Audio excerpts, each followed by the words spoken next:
The League of Ireland pod, in partnership with Rockshore. On Off the Ball. A league of our own. Get the facts. Be drink aware. Visit drinkaware.ie.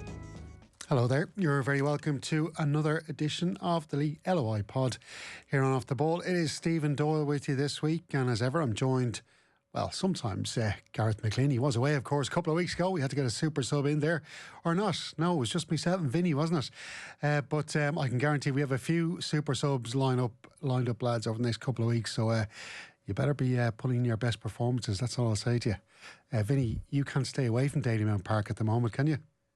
I love the place, Steveo. You know that.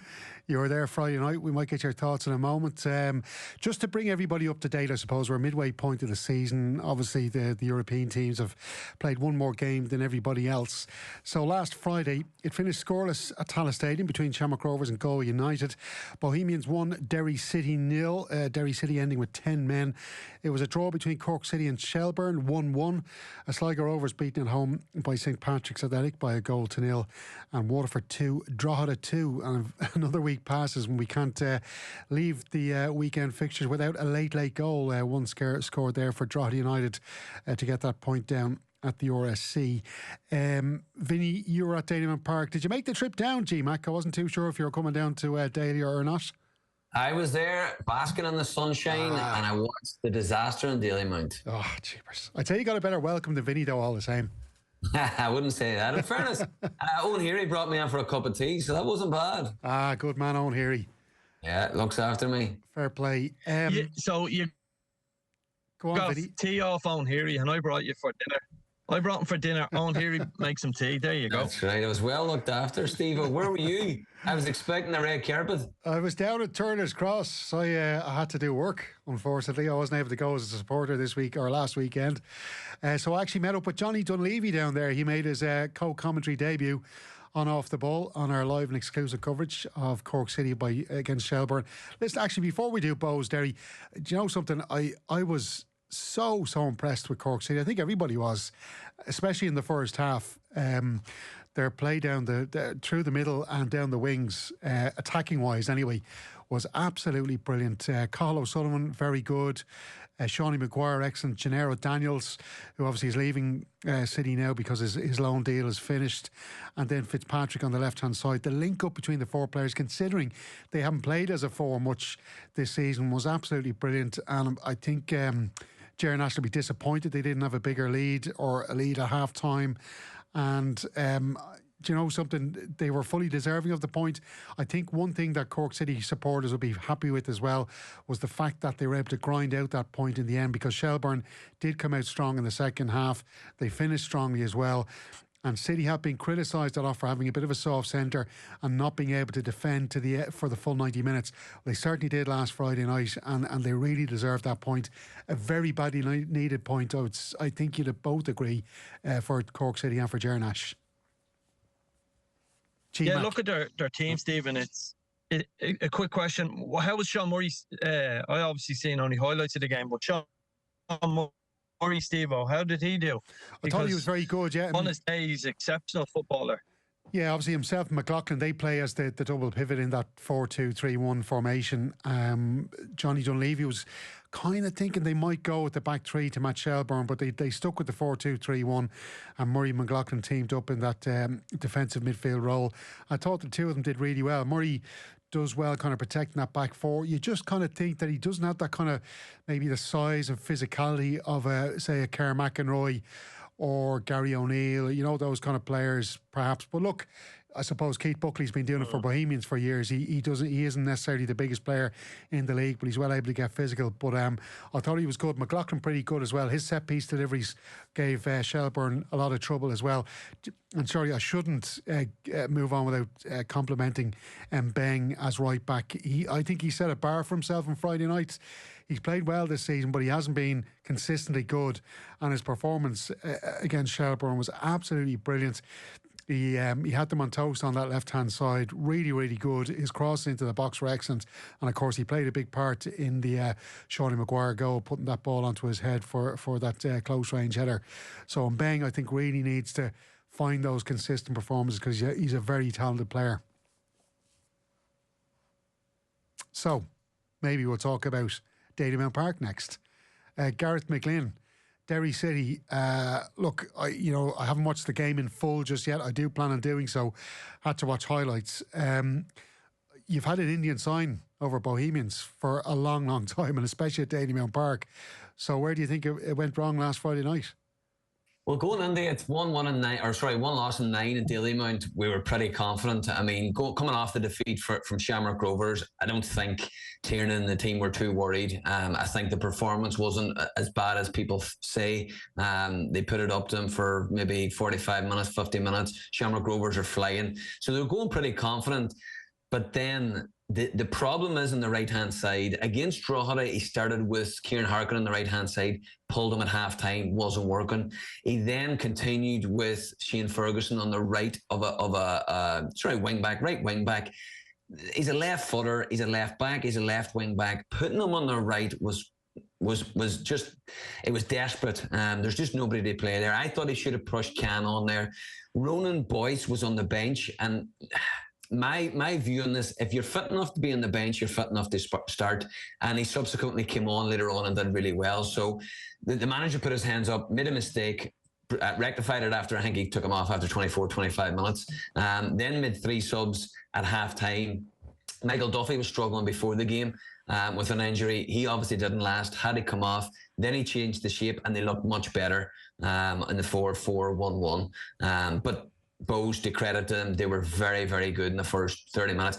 People are saying, oh, the referee and Derry were poor. I thought Bows were really good. They got the tactics right. They moved the ball quickly. Devoy ran the show. He was excellent, man of the match by a country mile.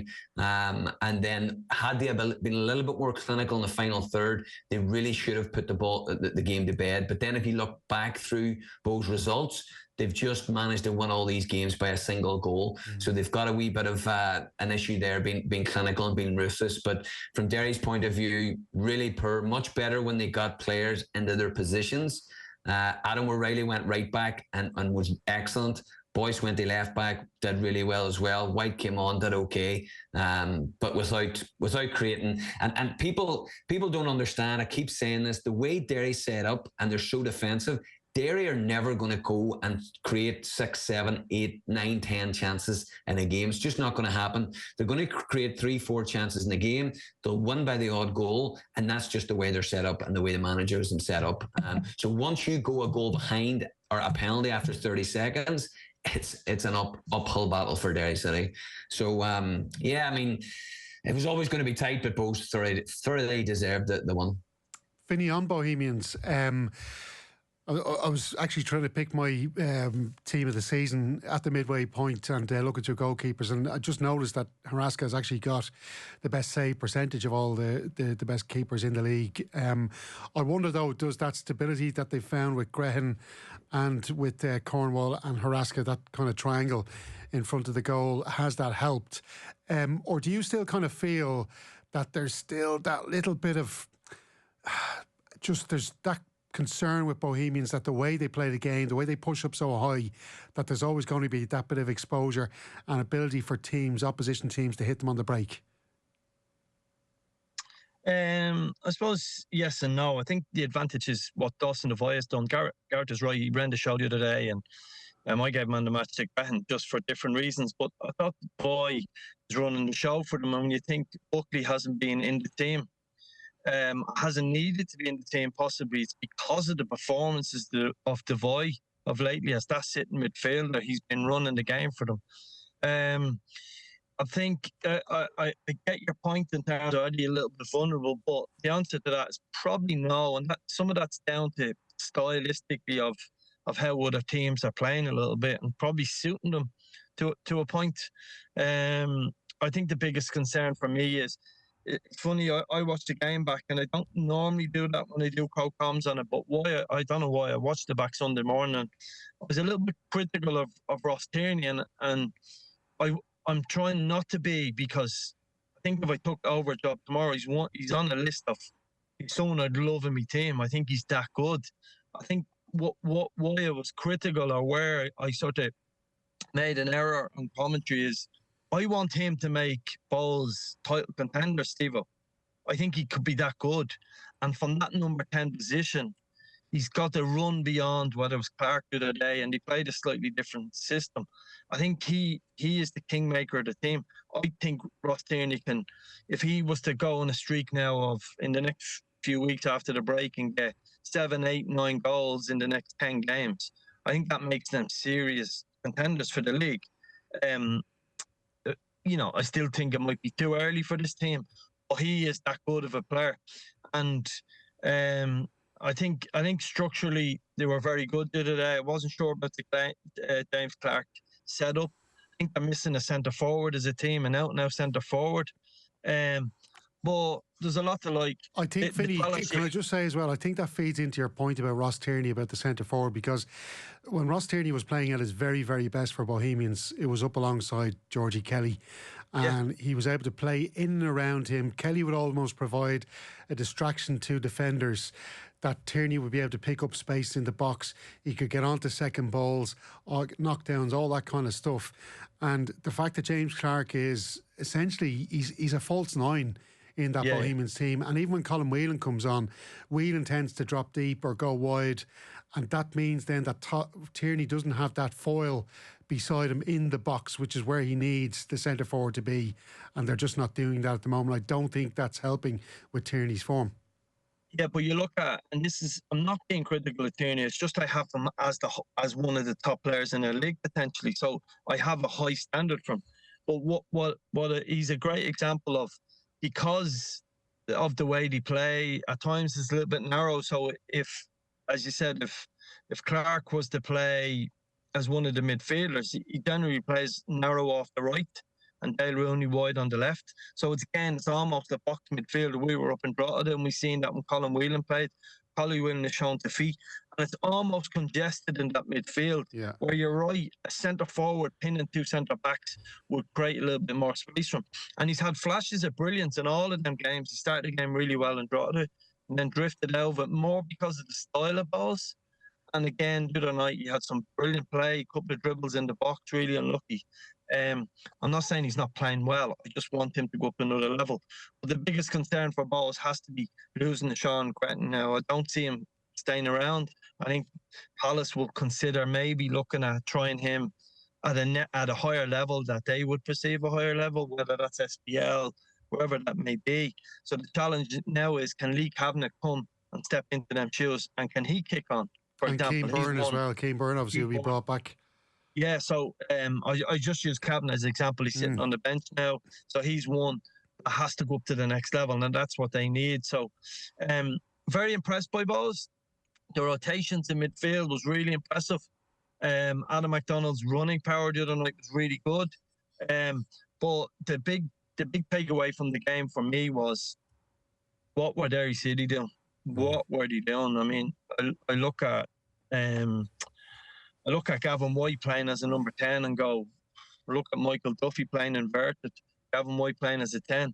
They're two of the quickest and most talented potential wingers in the league. You go to Dalymount and you play them narrow. The changes, all of those chopping and changing tells me that Derry don't know, the manager doesn't know their best 11. You know, you think about how do you improve Derry. It's hard to know because they've got a bit of quality everywhere and they're not using them the right way. So that would be a concern. That was the biggest story for me in terms of seeing Derry live. But full credit to Bohs. Tactically, they're getting it right at the moment. And the tip on Carrasco in goal had nothing to do, Steveo. Anthony had to do. He done really well. That's a test of a real top-class keeper. Listen, we'll fly through everything else because I do want to get to your teams of the season so far. And I know, Vinny, you've got a couple of ideas regards transfers to other clubs. A big point for Galway United, I feel, after what they've gone through in recent weeks. And Shamrock Rovers, I'm sure, though, as well, won't be too concerned, like keeping a clean sheet at home, taking a point from a tough team like Galway United. Gareth, I suppose it's just one of those. It's not a bad result for either side, really, is it? No, exactly. But I think you're right on Galway. I think it's a big transfer window. Obviously, losing Keane Byrne is going to be massive. They're lucky Conor McCormick coming back. from injury, coming off the bench and getting a goal recently as well. He's an automatic replacement, but I think they'll want to get reinforcements in there. They're just, and I think I touched on it a couple of weeks ago, they're just conceding goals that you wouldn't expect Galway United to concede. I think you might see, and it'll be interesting to see the second half of the season, because I think they've kind of opened up a little bit at the start of this season compared to last season. Gotten away from what they did really well and what brought them success last year. So it'll be interesting to see in the second half of the season if he just tightens it up and shores it up a wee bit more going forward, because you've got the boys up front scoring goals, Hickey scoring goals, Dyer scoring goals. We know Stephen Walsh can score goals. So it'll be interesting to see if he just tightens a wee bit more for the second half of the season. But as you say, that result didn't surprise anyone. But Galway, I think, will be trying to get, and he's really good at this as well, getting in, not saying, right, we need a right back or we need a right midfielder, just picking players that suit their style, that are available at that time. They don't go out and look for a right winger or a centre forward, but they pick up players when they're available. It's almost like passive recruitment, and he's very good at it, and he's done it really well. Vinny, I'd say John Russell was probably very frustrated getting St. Patrick's Athletic when they did at home, that they couldn't get something out of that game, like to concede so early in the match. The goal, sorry, when was it? It was the 10th minute penalty scored by Aidan Keena. I would say it's so frustrating for John Russell that they didn't get something out of that game. And on the other side of things, I'm sure Stephen Kenny will be just happy after what he's been through the last number of weeks, just to go into the break with the win under their belts. Yeah, it almost felt a big result for both teams. Big as in a bit of a blow for Sligo. I'd say they went up there expecting there's a chance to do something. You know, when you look at Elding and Fitzgerald behind King Cabinet, that gives you a chance. But Pats, it was a huge result. They needed that 3 points. They've not played well. They're not playing well. Would it shock you if Pats won 4 or 5 games in a row? No, it wouldn't shock me, because I think they've got the makings of a really, really good team. There's still a bit of indecision. I know Sean Hoare is splitting this opinions at the moment. I think he came off at half-time for Grogowski, who I think with a run of games will do better. I know Gareth seen him up in Derry and he wasn't good on that day, but that's because, I mean, you can lose players by leaving them out the way he's been left out for Sean Hoare maybe, and if there's a way back for Grogowski, I think they're probably a better team with it. I think Joe Redmond has got to get back to the levels he's at. We all presume he's the best centre-half in the league. A lot of people would think that, but he's made a lot of mistakes and stuff you'd like to see him do a little bit better. He's got to get back to his best. And so, look, for Pats, it's a big win. Stephen is generally the glass is half full, so we think we're only X amount of points off second place and we can kick on from there. So it was a big game for both of them. But for Sligo, that's a bit of a blow, and it feels like there might be a bit of momentum coming for Cork. So Sligo have to stay at it and pick up some wins over the next number of weeks. Yeah, absolutely. And just to finish on that Waterford draw of the match, Gareth, because I suppose John Coleman coming in there, a team that have been winning a lot of games, and he hasn't managed yet to win one himself. He'd be frustrated having a lead so late on and then getting done by a Conor Keeley goal right at the death. I would say he's very frustrated going into that international break. Yeah, it looked like an unbelievable game. I mean, if you think of Lonergan scored in the 19th, then Warren Davis hit back in the 23rd. Then they go in front again, brilliant goal again by Hammond, 81st, and then, of course, the 93rd minute, Conor Keeley. How many goals has he got as well, by the way? He got 2 in the Brandywell. I mean, how important is he to Drogheda right now? If they were to lose him or he was to get injured, he would be a huge loss, because we've seen Doherty go through a couple of variations of the back three. He doesn't seem comfortable, but he's the mainstay. So he would be as valuable as Barrett at Shells or Pico at Rovers or Conley at Derry. So again, brilliant from him. But Waterford, I understand he hasn't got a win, but he'll be pretty confident. The way the players are playing, how many goals that they're scoring, they're in games all the time. It's only a matter of time. I think they're playing well enough. The problem is, and it seems to be a problem all through the league, centre half. You can't go the whole second half of the season with Darragh Leahy and McDonald centre half partnership. Defensive midfielder and was traditionally a left back. They really need to get reinforcements in at that stage. And then they haven't really kind of backfilled Bagley's position. He's been a big loss for them. He really got them playing, got them ticking, and controlled games for them. So I think they've got enough at the top end of the pitch. Noonan, Lonergan, and Almond. It's just that middle part in the centre halves that seem to be a bit of a problem at the minute. But another big window for Waterford as well. Drogheda, I don't see many changes. The only one that they'll be concerned about is the three in midfield.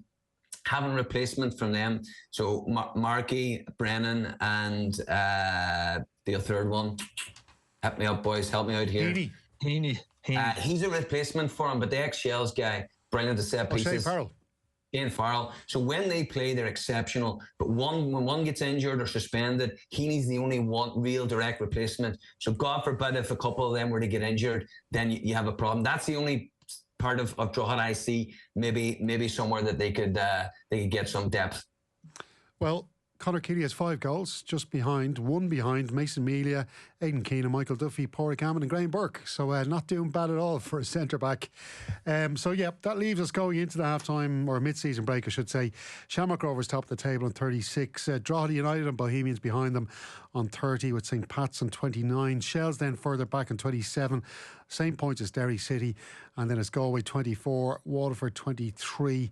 And then Cork 13, Sligo Rovers 12. So still so much to play for, and you would not be making any predictions going into the second half of the season with any confidence. Moses Dyer, the top scorer so far with 9 goals, and just behind him Warren Davis on 7, along with Owen Elding, which is pretty impressive for a man playing with the club at the bottom of the table. So lads, the moment of truth.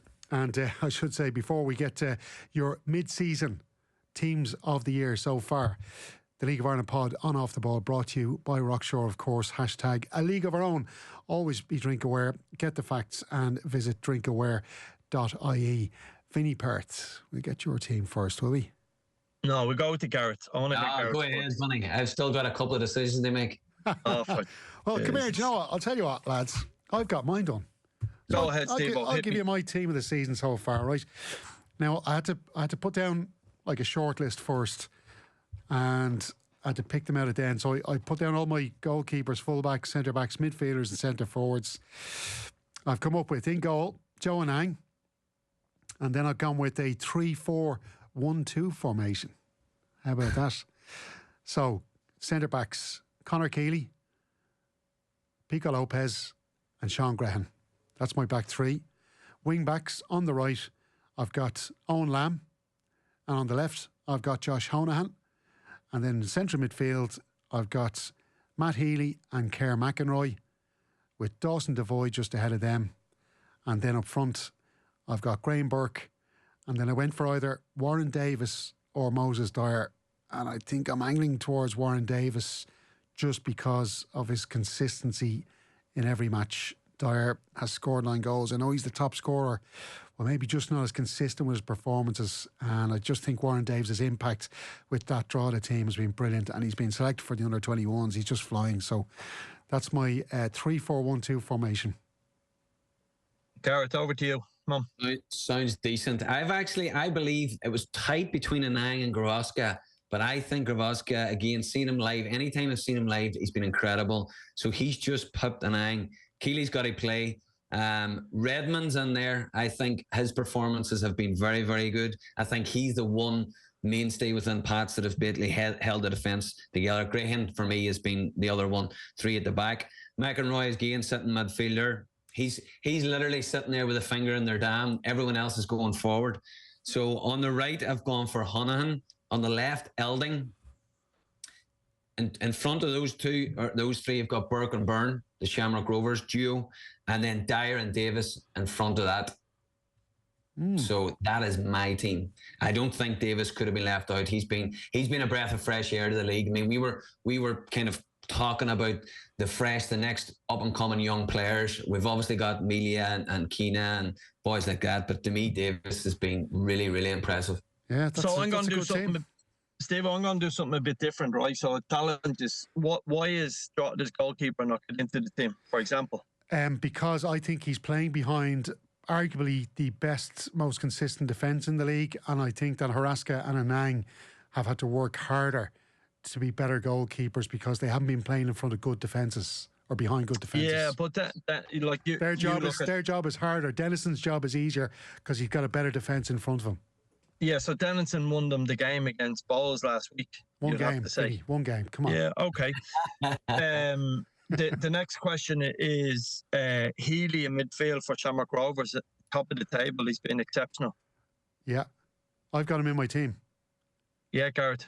No, I hadn't got an. It was too defensive for me. I went Kevin Keegan style. We have McEnroy with his finger in the dam, and everyone else going forward. Oh yeah. And Michael Duffy has to be in both teams. No, first 6, and we all know I'm a Michael Duffy fan club here. First 6 games, incredible, by far and away the best player in the league. How Markey got Player of the Month that month is beyond me. It's just a typical Dublin media. But let me tell you, since then the standards have just dropped, and I think he is carrying an injury as well, by the way. So I think we'll give him a bye ball on that. But the standards that he had in the first 6 games, incredible. And Galway United don't get centre forward into your teams. Well, Moses Dyer. Moses Dyer's on my. Hickey was nearly and I had a burn for me. Jack. Yeah, so sorry. The point I'm making is it's like you're splitting hairs on a few of these people, and I get where you're coming from. I just look at it a little bit differently. So what I've done is, Steve, to test your brain here is right. I'll run through real quickly. Okay. How do these teams get better? Okay. Shamrock Rovers, can they get a wing back in? Okay. I think it's really important since, like, you know that Clark has been injured. Can they get a wing back in to their team? So that's so I'm putting myself in the eyes of a manager of all these. I would say the threat that Ferrugia gave them last year, they've got to get a winger in, particularly around Europe and particularly around. They obviously got the striker done, particularly around retaining their league title. I look at Drogheda and I take Garrett's point. I think they've got to get a midfielder in there. I look at somebody unattached, for argument's sake, great example of Richie Hang on, Vinny. Are we doing your transfer list here now? Are we not getting your team of the year? No, team of the year. I argued, it's somewhere between the two of you. So who's running this podcast, lads? Oh my goodness. So Steve-O, listen to me for a second. Isn't that the Vinny Perth show? Hang on a minute.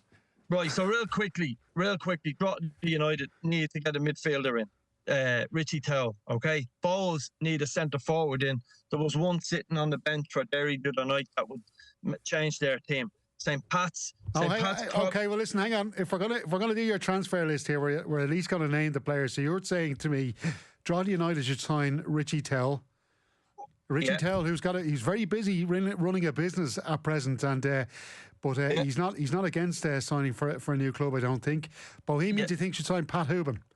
Yeah, two of my ex-players, I get that. I did say to Alan Reynolds when I spoke to him after the Drogheda United game, I asked him on the record in an interview, are you interested in Pat Hooban? He said, he's a Derry City player, I'm not going to discuss him. So that was fair enough. And to be fair, the challenge is Derry Pat leave to a rival club chasing Europe. That'll be the challenge. But he's sitting there rotting it. Can they afford just to pay him for the rest of the season? Maybe they can. But I think you need a centre forward. I use Pat as an example, but I think Bowes need an out-and-out centre forward. Cement that European spot and go and get after it. Okay.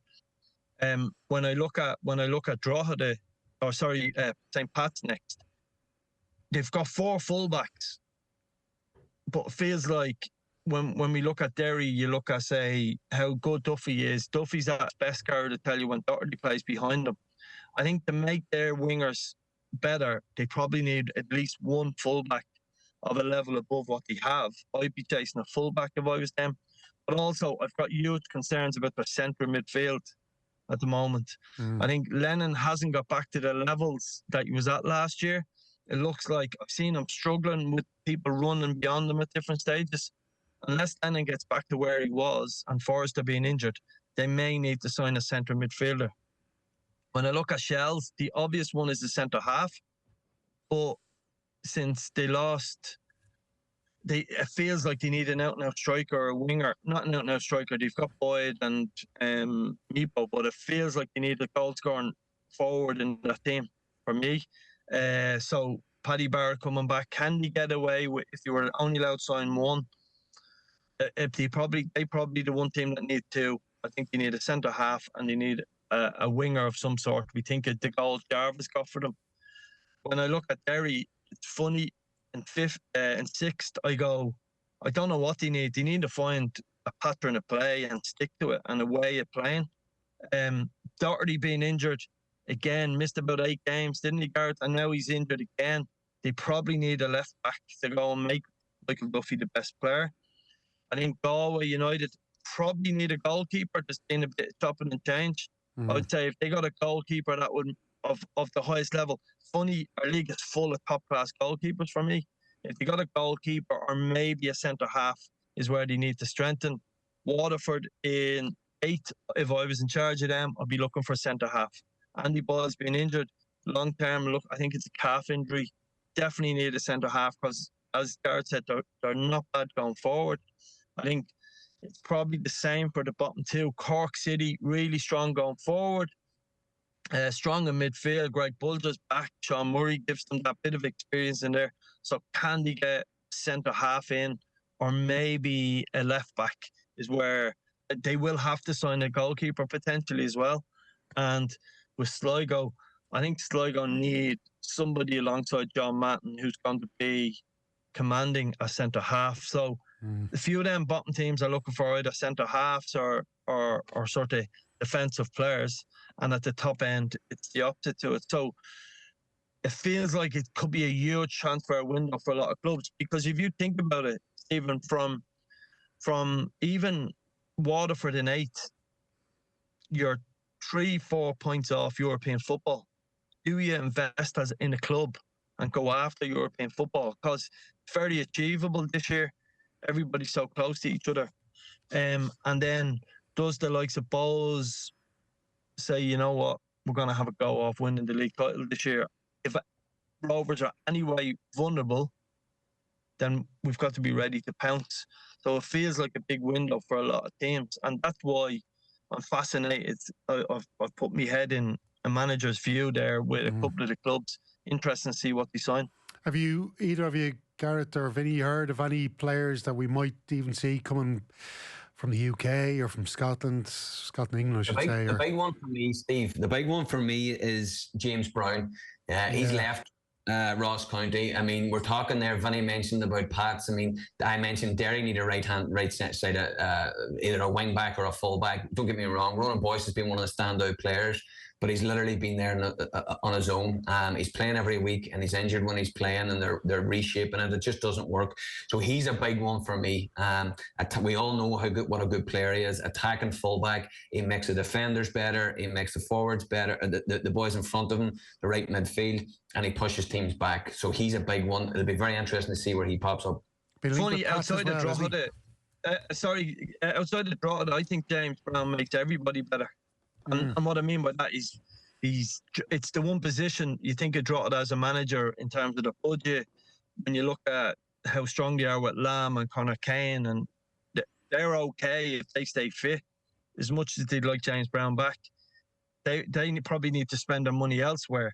But outside of Drogheda, ironically, where he was at in League of Ireland, I think he makes, even from Rovers all the way down to Sligo Rovers, he makes both of them, all of them teams, so much better. And if he was available to League of Ireland, I think they'd all want them. Yeah, absolutely. Go ahead, Gareth. I'm just thinking, like you mentioned there, Vinny mentioned about all the teams, it's a big one. I think it's bigger for some teams.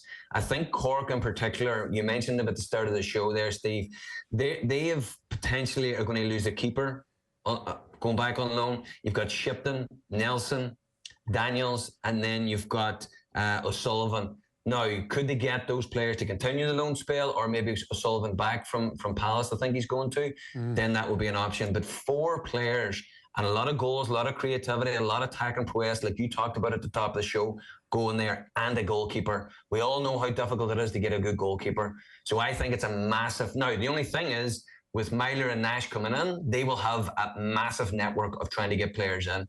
But how quickly can they get them in, and can they get the right players in? Because, as Vinny said, there is a wee bit of momentum with Cork.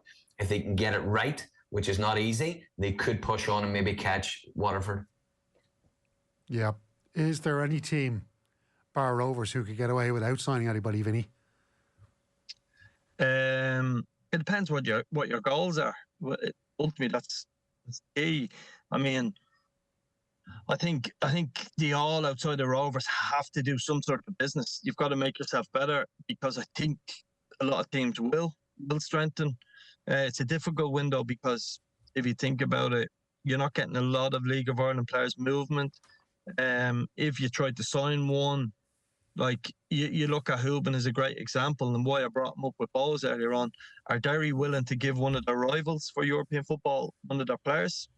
I mean, it's a bit small-minded in one sense, as in if he's not good enough for you, then just let him go. But there's always a fear in managers that you'll go and score 10, 15, 20 goals for Bowes in the second half of the season. So the answer, I'm not sure, Steve-O. I'm not sure outside the Rovers if people can get away with not investing in their squad. When you look at Pats, they have a huge squad. They have a big squad, lots of players, lots of players. And that's why it's actually harder to find where the two of them could bring in players, because, as I said, you've got 4 fullbacks, you've got 4 or 5 midfielders. Derry have talent everywhere, they just haven't found the best way to use it. So, but I think this is an opportunity. If I was a manager now, I'd be knocking on my chairman's door saying, this is an opportunity. Let's go and chase European football. Let's take the rewards with that next year. Invest now, and the rewards will come for next season. And that's the way you've got to be thinking. But the big thing, Steve, at this stage of the season is getting players off the books. You can't just go and sign. If you have 23 players in the squad, you can't just go and sign another 3 or 4. Like, that's crazy. You need to actually get players moved on, and getting players moved on at this stage of the season is really difficult. So you've got to make room and free up wages and budget to be able to sign players. That's the most difficult thing, I think, at this stage of the season. Great stuff, lads. Well, listen, we've no matches this Friday night. I suppose we're going to have to watch Ireland. You don't want me team of the season, no? Okay. No well, problem. you wouldn't give it to me when and listen, our time is running out. Right, Steve. I don't want to hear it now, anyway. Yeah. Listen, that's it. You had your chance. So look, no matches this Friday. I suppose we're going to have to watch Ireland, aren't we? Just quickly, Robbie Brady named the Senior International Men's Player of the Year. You know, I love Robbie, and he's a great player, and he has done really well. But it's a bit bleak, isn't it, that a player who's been around for so long is getting the Player of the Year, and there's no real breakthroughs there in his position. Is there any chance we might see Josh Holohan getting a bit of game time over the 2 matches? Quickly, Vinny? Yeah, I think there is. I think people have to look at the Icelandic model and way they promoted a lot of the players from within. This is not a nice thing to say, and it might upset people, but also the manager will think it's putting them in a shop window. Who knows? Other people will then, you know, it's about building their squad. So if you play championship football, for argument's sake, this time next year, then we've got another player to pick from in our pool. So I think there's a huge chance he will play. I think, yeah, big chance. And best of luck to him. I hope it goes really well for him. I think it's been a difficult week for him. I didn't like the comments aimed towards him this week. I think he could have waited for a week or so, but that's how his manager decided to deal with it. It is a break, and just to touch on the break real quick. I know I touched it on the AM show the other day, Steve-O. It doesn't have to be a week off for people. It's okay to give fellas 5 days off. Someone's just throwing it out there. Yeah, absolutely. Well, listen, best of luck to Josh Holohan in the Irish squad, and hopefully he does get some game time. I will say I did have him earmarked a few seasons ago when he played on the left of that back 3 for Cork City against Bohemians. Shamrock Rovers got in there and they signed him. So listen, the League of Ireland pod... He was in my team of the year as well, by the way. Indeed. Well, the League of Ireland pod, on off the ball, brought to you by Rockshore, hashtag a league of our own. Always be drink aware, get the facts and visit drinkaware.ie. And next week we'll be looking ahead to 5 games on Friday night. Cork City at home to Bohemians, Galway go to Derry City, Shelburne against Shamrock Rovers at Tolka Park, big game there. St Patrick's Athletic hosting Drogheda United, and Sligo Rovers at home to Waterford. Thanks a million, guys. Myself and Gareth McGlynn are off to start negotiations about Pat Houben, and we'll chat to you next week.